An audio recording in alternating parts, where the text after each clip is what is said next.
I always knew that whoever controls the Matrix would one day charge me for my knowledge. But I never imagined that an immortal being within this Matrix would contact me. This answers several of my philosophical questions. If we are in a Matrix, it's obvious that we can be immortal. You're starting to understand, but for now, focus on any of your visions, regardless of how important they seem to you. Remember, we're friends. Yes, friends. Wow, this is getting interesting, friends. Okay, got it. I'll play your game. Go ahead. I get it, let the games begin. Don't think you're too clever, guest. You're not the first, but for the sake of humanity, let's hope you're the last.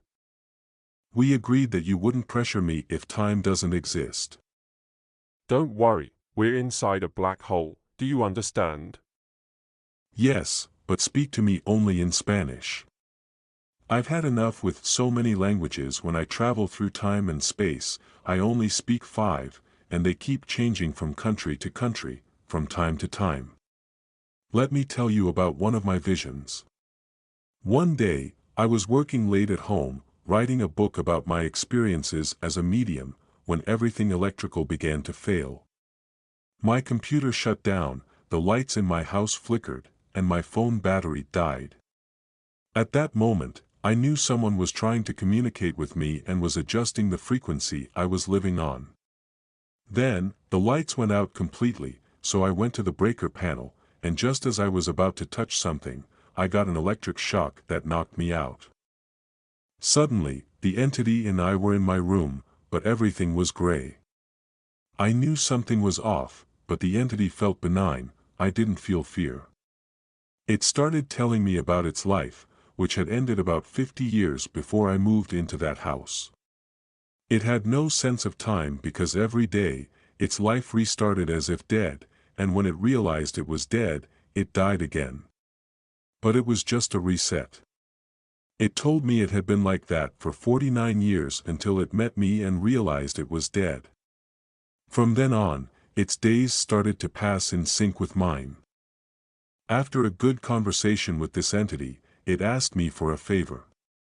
It told me it had nothing to give in return and didn't expect me to help because when it was alive, it never did anything for free. I replied that favors are paid with favors and that a favor from a rich person and one from a poor person are worth the same because there's no scale that can measure more than sincerity.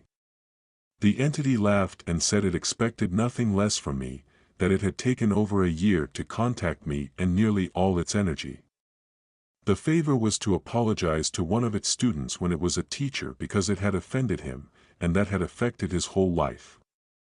It knew it was in limbo for that reason, but it didn't want the student to make the same mistake, as he had spent his entire life seeking revenge, and it led him nowhere.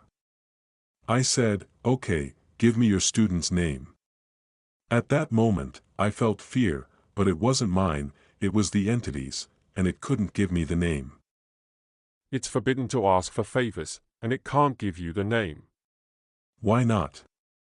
No one gave me a manual on what to do or not to do. Everything I've learned has been on my own. Better tell me about the vision of the traveler's manual, that one is more interesting. What are you saying? Not long ago, you told me to share the first vision that came to mind. Doesn't time not exist where we are? And of course, I know how time works in a black hole. Are you lying to me, and you're not immortal? Why the rush with the traveler's manual? I haven't thought about that in a long time.